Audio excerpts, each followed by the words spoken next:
aláyélúwà ọba adéyínká adésínà àkọ́fẹ́ ọbáwálé arólú one olúòjé òjéǹpẹ̀tù yorùbá community of Gadumo, the custodian of Yoruba tradition and culture of Gadumo land.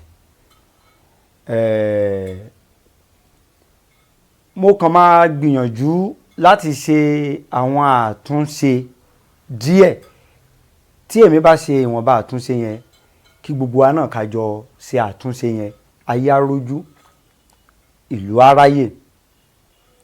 Lákọ̀ọ́kọ́ ọmọ Yorùbá ni gbogbo wa, a dẹ̀ tún lè sọ pé káàárọ̀ òjíire ni gbogbo wa, ṣùgbọ́n gẹ́gẹ́ bí ẹ ṣe máa ń sọ ọmọ Oòduà ni mí, ọmọ Oòduà ni mí, ọ̀rọ̀ yìí ò fàjà. Èmi gẹ́gẹ́ bí ẹnìkan mi ò kìí ṣe ọmọ Oòduà, ṣùgbọ́n Yorùbá ní kárìn kápọ̀ yíyẹ ni ó ń yẹ ni. Oòduà ní àwọn ọmọ títí ẹ̀, Àgbọnmìrègún ní àwọn ọmọ títí ẹ̀, Èṣù ní àwọn ọmọ títí ẹ̀, Ọbàtálá ní àwọn ọmọ títí ẹ̀. Ẹ jẹ́ n bẹ̀rẹ̀ látorí ìran tèmi tí mo ti wá. Ọmọ bíbí inú Àgbọnmìrègún ni èmi. Àgbọnmìrègún ló bí Olúòjé, ó bí Olókò, Ọlọ́rà, Aláyímẹsí àti bẹ́ẹ̀ bẹ́ẹ̀ lọ, ṣùgbọ́n Olúòjé jẹ́ jagunjagun láàrin wọn, tí oníkálukú wọn sì ti fi ilẹ̀ Ifẹ̀ sílẹ̀ kí Olúòjé gan kó tó fi Ifẹ̀ sílẹ̀. Olúòjé ló bí Òǹpẹ̀tù, Olúòjé ló bí Òǹpẹ̀tù. Ìran Òjé pọ̀ gan, ṣùgbọ́n gbogbo ibi tí wọ́n bá ti ń pè ní ìran Òjé a kò kìí ṣe ọmọ Oòduà. Ìran Òjé pọ̀ láti Ilé Ifẹ̀, Ìpẹ̀tùmodù, Gbọ̀ngán, Ògbómọ̀ṣọ́, Ìbàdàn àti bẹ́ẹ̀ bẹ́ẹ̀ lọ títí dé Abẹ́òkúta wọ Ìjẹ̀bú. Ìran Òjé tó wà ní Abẹ́òkúta ni wọ́n ń pè ní Gbàgùrá.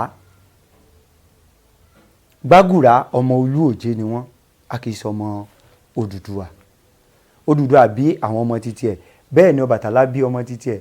Fún bí àpẹẹrẹ, Olúfọ́n ti Ifọ̀n Òròlú, Ifọ̀n Oǹdó, Ifọ̀n Ọgbàkan di ọmọ Ọbàtálá.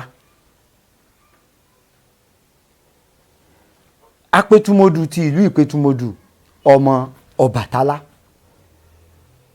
So Oòduà bá ìran àwọn kan ní ilẹ̀ Ifẹ̀ tí wọ́n jọ lògbà, ṣùgbọ́n wọ́n jọ ṣe ìgbà tí wọ́n sì gbé orí fún Oòduà tán fi jẹ olórí gbogbo wọn nígbà náà.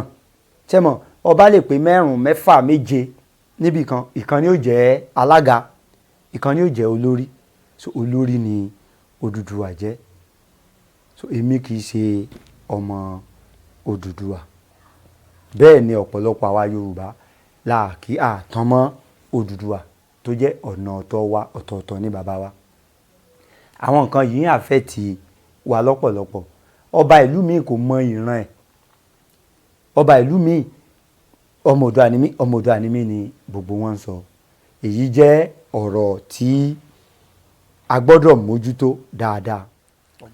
Tẹ́ bá wo gbogbo agboolé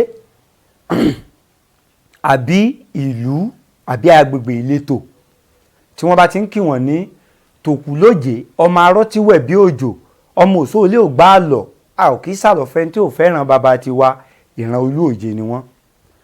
Tí wọ́n bá ti ń sọ pé ọmọ búnibúni abèbú wọ́n ti ọmọ Olúòjé ni wọ́n. Ọmọ parun jẹ́gẹ́dẹ́ tí iye mẹ́tu ẹ̀làmókò mi ò gbọ́dọ̀ jẹ́ iye ẹ̀gà, ọmọ Olúòjé ni wọ́n. Àwọn ni ọmọ Àgbọnmìrègún, wọn kìí ṣe ọmọ Oòduà.